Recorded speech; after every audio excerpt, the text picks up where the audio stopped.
Gran Turismo is the brand new movie that's just hit theaters today, August 25th.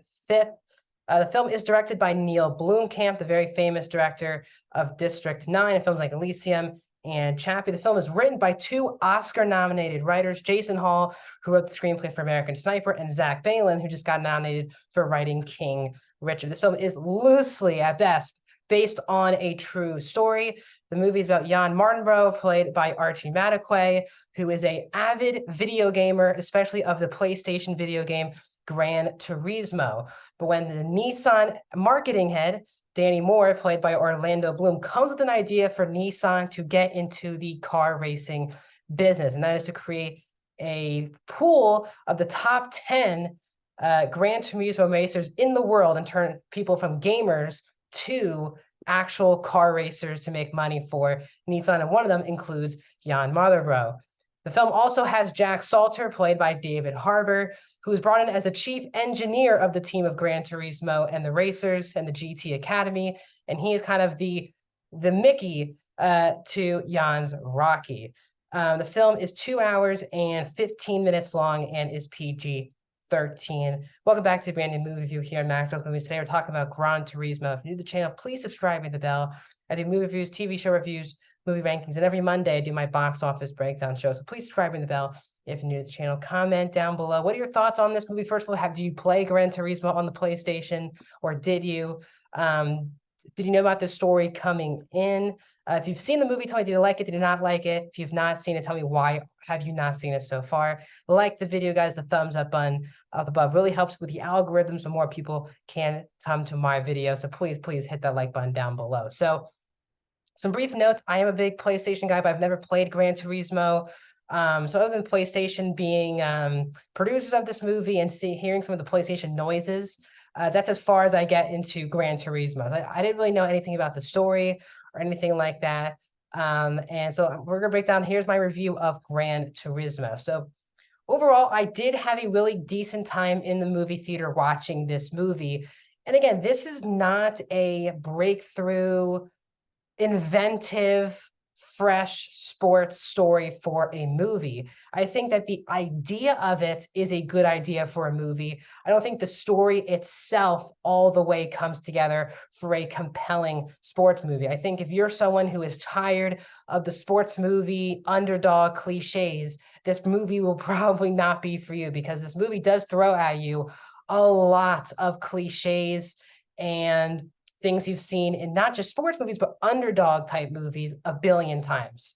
You have the driver who is plucked from obscurity, gets put into a situation, excels, has a big time accident that causes him to rethink his entire career, and then obviously the big crescendo at the end. You've seen this movie a billion times, but I think this movie does have more charm than I think. And I think the best part of the movie is both the filmmaking of Neil Blomkamp in the movie. Blomkamp, as I said, director of District 9, but really has struggled since District 9. Comes here, again, District 9 was 2009. I mean, nearly 15 years ago. But the filmmaking, I think, is also what really elevates this movie. There are times where when Jan is playing on the video game, playing PlayStation, he kind of turns into putting himself in the car, and then the visualization of him being in the car and seeing what it's like playing the game. The dualities of that is really well done, and that's really comes from a visual perspective run by Neil Blomkamp, and I really appreciated the inventiveness in the movie. But the other part that really comes through on screen is a really charming ensemble that takes a lot of characters who are pretty much the stereotype in these type of movies, and I think really elevates them and makes them really feel like human beings. Archie Madekwe is very solid in the role. He's a very easily to like lead character in this movie. You're rooting for him really from the moment of that the movie starts. And he's not this most charismatic actor, but that's not what this person is supposed to be. He's a gamer turned now car racer. He brings a lot of the authenticity that I think the movie desperately needed. I still think the best part of the movie by far is David Harbour, who plays Jack Salter. Salter is not a real person in real life. He's an amalgamation of the characters made up by amalgamation of a lot of characters connected to Jan Mardenborough. Harbour is the heart and soul of this movie, and his relatability to Jan is what really keeps the movie together. As I said, David Harbour is clearly doing a Burgess Meredith impersonation of Mickey in the Rocky films.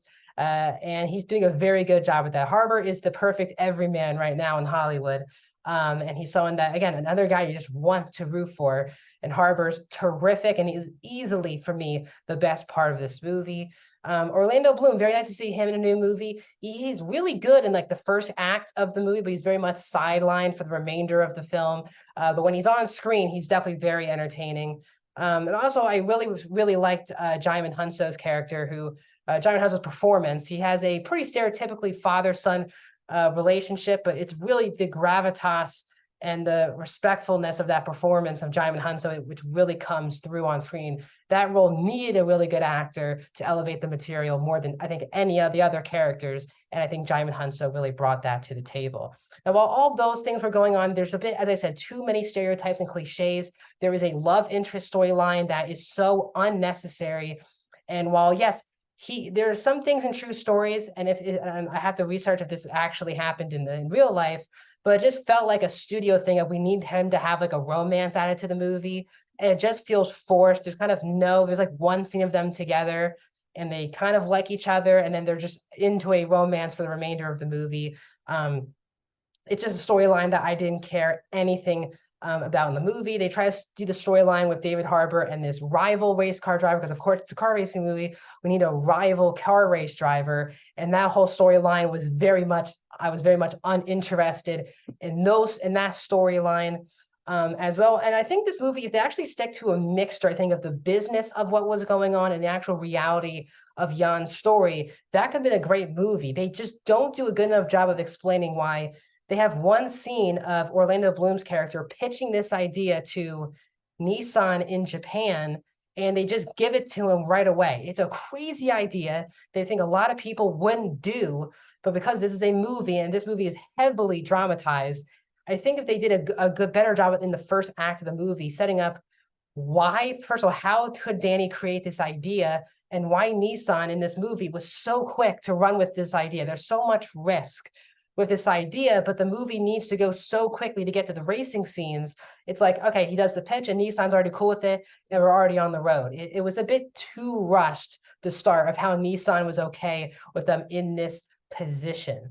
As I said, there's a lot of stereotypical things. This movie's very predictable from the moment the movie starts to the movie ends. But for me, there is a good enough charm.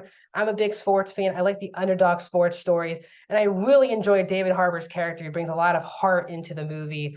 I do think if you're out there and you watch a movie and you want to feel like that movie is based on a true fact, and you watch a movie and then you want to look up what really happened, you might not like this movie, because this movie definitely does fabricate a lot more than I thought.